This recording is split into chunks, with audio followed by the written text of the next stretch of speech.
Good morning, dear traders. Welcome back to another video of pre-market analysis by Currency Pips. നമുക്ക് ഇന്നലെ നമ്മൾ നടത്തിയ pre market അനാലിസിസിന്റെ result നോക്കിക്കൊണ്ട് ഇന്നത്തേലേക്ക് കിടക്കാം. ഇന്നലെ യൂറോ USDയിൽ നമ്മൾ ബുള്ളിഷ് ആയിരുന്നു. നമ്മൾ പറഞ്ഞു വെച്ചത് ഈ ഒരു FEGയിൽ ഈ ഒരു 1 ഡേ ടൈം ഫ്രെയിമിലുള്ള ഈ ഒരു ബുള്ളിഷ് FEG എത്തിക്കഴിഞ്ഞാൽ നമുക്ക് ബൈസ് നോക്കാനായിരുന്നു പറഞ്ഞത്. ബട്ട് അൺഫോർച്ചുനേറ്റ്ലി ഇന്നത്തെ ദിവസം ഇങ്ങോട്ട് വരാതെ തന്നെ മാർക്കറ്റ് ഡയറക്റ്റ്ലി പോയി ഈ ഒരു ബൈസ് ലിക്വിഡിറ്റി എടുത്തു. മനസ്സിലായില്ലേ?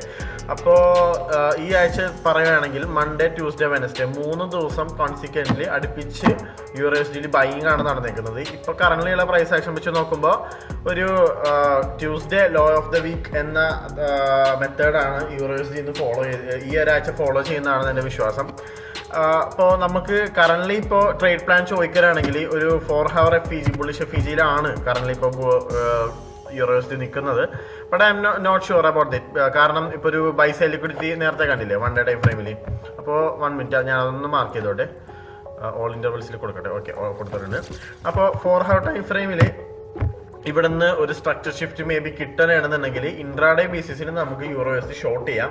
അല്ലാത്ത പക്ഷം ഈ ബുള്ളിഷ് FEGയിൽ ഇനി മാർക്കറ്റ് റിജക്റ്റ് ചെയ്യുകയാണെന്നുണ്ടെങ്കിൽ നമുക്ക് ഈ ബുള്ളിഷ് FEGന്ന് USDയിൽ ബൈസ് നോക്കാം. റിജക്റ്റ് ചെയ്യാന്ന് വെച്ചില്ലെങ്കിൽ നമുക്ക് ഇവിടെ ലോ ടൈം ഫ്രെയിമിൽ ഒരു 5 or 15 മിനിറ്റിൽ സ്ട്രക്ചർ ഷിഫ്റ്റ് അതുപോലെയുള്ള കാര്യങ്ങളൊക്കെ കിട്ടുകയാണെന്നുണ്ടെങ്കിൽ, മാർക്കറ്റ് സ്ട്രക്ചർ ഷിഫ്റ്റ് കിട്ടുകയാണെന്നുണ്ടെങ്കിൽ ബുള്ളിഷ് ബേസിലാണ് ഞാൻ പറയുന്നത്, നമുക്ക് ഇവിടെ നിന്ന് USD ബൈസ് നോക്കാം. അങ്ങനെ നമുക്ക് ബൈസ് ഇവിടെ നിന്ന് കിട്ടിക്കഴിഞ്ഞാൽ ഏകദേശം ഈ ഒരു ബൈസ് ലിക്വിഡിറ്റി വരെ നമുക്ക് ടാർഗറ്റ് ചെയ്യാൻ പറ്റാവുന്ന രീതിയിൽ ട്രേഡുകൾ നമുക്ക് നോക്കാവുന്നതാണ്. മനസ്സിലായില്ലേ? അപ്പോൾ ഇതാണ് കറൻറ്റ്ലി USDയിലുള്ള എൻ്റെ വ്യൂ. നമുക്കിനി അടുത്തതായിട്ട് ഗോൾഡിലേക്ക് പോവാം. What is the situation in the gold? Okay, ഗോൾഡിൽ നമ്മൾ ഇന്നലെ ഗോൾഡ് പറയാം എന്താ സിറ്റുവേഷൻ എന്നുള്ളത്. ഓൾ ടൈം ഹൈക്ക് അടിച്ച് നല്ല ഫോമിൽ നിൽക്കുകയാണ് ഗോൾഡ് ഇപ്പോൾ. അപ്പോൾ ഓൾ ടൈം ഹൈ കഴിഞ്ഞു. 4 hour ടൈം ഫ്രെയിമിൽ നമ്മൾ ഇന്നലെ 4 hour ടൈം ഫ്രെയിമിലായിരുന്നു ഇന്നലെ നമ്മൾ വ്യൂ കിട്ടിയത്. കാരണം 1 ഡേ ടൈം ഫ്രെയിമിൽ വ്യൂ കിട്ടാത്ത കാരണം 4 hour ടൈം ഫ്രെയിമിൽ നമ്മൾ ജമ്പ് ചെയ്തിട്ടുണ്ടായിരുന്നു. അപ്പോൾ 4 hour ടൈം ഫ്രെയിമിലുള്ള ഈ ഒരു ബുള്ളിഷ് FEGയിലായിരുന്നു നമ്മൾ ഇന്നലെ വന്നു കഴിഞ്ഞാൽ ട്രേഡ്സ് നോക്കാൻ നമ്മൾ പറഞ്ഞിട്ടുണ്ടായിരുന്നു. ഇന്നത്തെ മാർക്കറ്റ് അനാലിസിസ് വീഡിയോ കണ്ടവർക്ക് മനസ്സിലായിട്ടുണ്ടാവും. ഇന്നലെ ന്യൂയോർക്ക് സെഷനിലായിരുന്നു ഗോൾഡ് ഇവിടെ നിന്ന് ഷോർട്ട് സെല്ലിംഗ് നടന്നുകൊണ്ട് ഈ ഒരു ബുള്ളിഷ് FEGയിൽ ഇന്നലെ മാർക്ക് ചെയ്തിട്ട് ഈ ബുള്ളിഷ് FEGയിൽ വന്നിട്ട് ഇപ്പോൾ തിരിച്ച് അപ്പായിക്കൊണ്ടിരിക്കുന്നത്. ഓക്കെ, അപ്പോൾ പേഴ്സണലി ഞാനിപ്പോൾ ഗോൾഡിൽ സ്റ്റിൽ ഐ എം ബുള്ളിഷ്. കാരണം ബേറിഷ് ആവാനുള്ള റീസൺ ഒന്നുമില്ല. ഇനി ഈ ഒരു ബേറിഷ് FEG കണ്ടില്ലേ 4 hour ടൈം ഫ്രെയിമിൽ, ഈ ഒരു ബേറിഷ് FEG ഇനി മുകളിലേക്ക് ക്ലോസ് ചെയ്ത് കിട്ടണം. മുകളിലേക്ക് ക്ലോസ് ചെയ്ത് കിട്ടുമ്പോൾ ഇത് inversion of fair value gap ആവും. അപ്പോൾ അങ്ങനെ കിട്ടിക്കഴിഞ്ഞിട്ടുണ്ടെങ്കിൽ ഈ ഇൻവേർഷൻ ഓഫ് ഫെയർ വാല്യൂ ഗ്യാപ്പിലായിരിക്കും ഞാൻ അടുത്തതായിട്ട് ബൈസ് ചെയ്യാൻ നോക്കാൻ പോണത് ഗോൾഡിൽ. ഓക്കെ, ആൻഡ് ഫൈനലി US ഡോളറിൽ നമ്മൾ ഈ ഒരു ബേറിഷ് FEG ആയിരുന്നു നമ്മൾ നോക്കി വെച്ചു. ഈ ഒരു ബേറിഷ് FEGയിൽ എത്തിക്കഴിഞ്ഞാൽ നമുക്ക് ട്രേഡുകൾ USDയിൽ നോക്കാമെന്നായിരുന്നു ഞാൻ പറഞ്ഞത്. ബട്ട് അൺഫോർച്ചുനേറ്റ്ലി ബേറിഷ് FEGയിലേക്ക് എത്തിയില്ല. ഇന്നലെ ഷോർട്ട് സെല്ലിംഗ് നടന്നു, വീണ്ടും ഡൗൺ ആയി. മനസ്സിലായില്ലേ? ഇപ്പോഴും ഈ ഒരു ബേറിഷ് FEG അൺമിറ്റിഗേറ്റഡ് ആയിട്ട് കിടക്കുന്നതാണ്. So what is next? എന്തായിരിക്കും അടുത്തതായിട്ട് സംഭവിക്കാൻ പോണെന്നുള്ളത്. അപ്പോൾ ഏകദേശം എൻ്റെ ഒരു അനാലിസിസ് വെച്ച് പറയുകയാണെന്നുണ്ടെങ്കിൽ ഈ ഒരു സെൽസ് ലിക്വിഡിറ്റിയിലേക്കുള്ള ഒരു ജേർണി പോലെ തന്നെയാണ് കാണുന്നത്. അപ്പോൾ നമുക്ക് എങ്ങനെ ഇതിൻ്റെ അകത്ത് ട്രേഡുകൾ ഇനി ഫൈൻഡ് ഔട്ട് ചെയ്യാൻ നോക്കുകയാണെന്നുണ്ടെങ്കിൽ ഇത് ഇപ്പോൾ ഒരു ടു ബി ഓണസ്റ്റ് ഇതൊരു ഇൻഡിസിഷൻ ഏരിയ ആണ്. മനസ്സിലായില്ലേ? കാരണം നമുക്ക് ഇവിടുന്ന് ബൈസ് നോക്കുന്നതിൽ ഒരു ലോജിക് ഉണ്ടെന്ന് എനിക്ക് തോന്നുന്നില്ല. സോ USD അല്ല, US ഡോളർ എന്തായാലും നമുക്ക് ഇന്നൊരു ദിവസം കാര്യമായിട്ട് അനാലിസിസ് ഒന്നും നടത്തുന്നില്ല. കാരണം ഒരു ഇൻഡിസിഷൻ ഏരിയയിലാണ് ഇപ്പോൾ ഡോളർ നിൽക്കുന്നത്. ഓക്കെ, സോ അതാണ് ഈ 3 പേരിലുള്ള വ്യൂ. USDയിൽ ബൈ തന്നെയാണ്, ബുള്ളിഷാണ്. അൺലെസ് അവിടെ ഒരു സ്ട്രക്ചർ ഷിഫ്റ്റ് കിട്ടുകയാണെന്നുണ്ടെങ്കിൽ മാത്രം. അതേപോലെ തന്നെ ഗോൾഡിലും ഞാൻ ബുള്ളിഷ് തന്നെയാണ്. നേരത്തെ മാർക്ക് ചെയ്ത IFEG കവറപ്പ് ചെയ്ത് കിട്ടുകയാണെന്നുണ്ടെങ്കിൽ അവിടെ ഞാൻ ബൈസ് നോക്കും, only on that IFEG. Okay, and finally US ഡോളറിൽ ഇൻഡിസിഷൻ ആണ്. കാര്യമായിട്ട് ഒരു അനാലിസിസ് ഇപ്പോൾ ഷെയർ ചെയ്യാൻ കഴിയുന്നില്ല. നമുക്ക് എന്തായാലും വെയിറ്റ് ചെയ്യാം.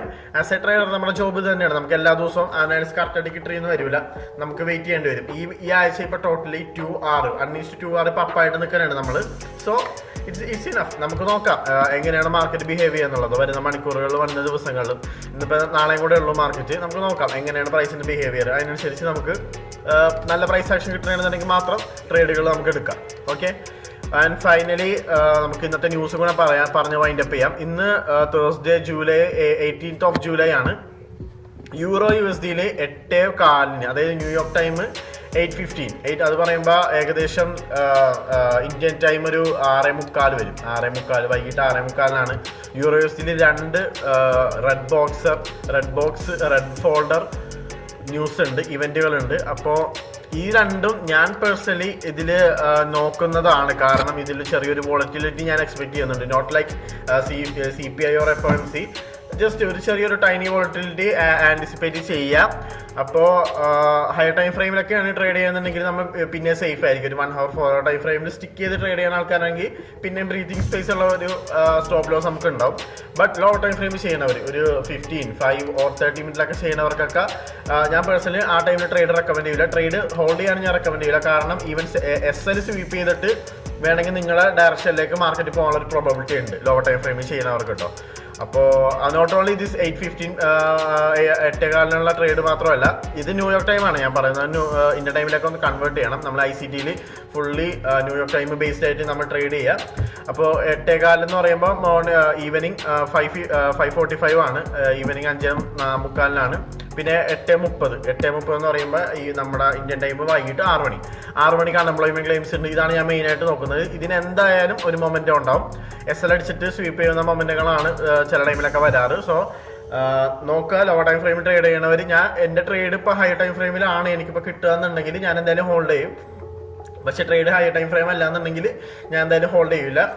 ന്യൂയോർക്ക് സെക്ഷനിലേക്ക് മുമ്പായിട്ട് എൻ്റെ ട്രേഡുകളെല്ലാം ഞാൻ ക്ലോസ് ചെയ്യുന്നതായിരിക്കും. ആൻഡ് ഫൈനലി 8:45, അതായത് ഏകദേശം 6:15 ആ ടൈം ആകുമ്പോഴത്തേക്കും ECB പ്രസ് കോൺഫറൻസ്. അതും അത്ര വോളറ്റിലിറ്റി ആൻറ്റിസിപ്പേറ്റ് ചെയ്യാത്ത ഒരു ന്യൂസാണത്. So don't have to worry. ഇത് മാത്രം മെയിനായിട്ട് അൺഎംപ്ലോയ്മെന്റ് ക്ലെയിംസ് മാത്രം നോക്കിയാൽ മതി. So trade safe. That's for today. Thank you for watching this video. Signing off, Faust from Currency Pips.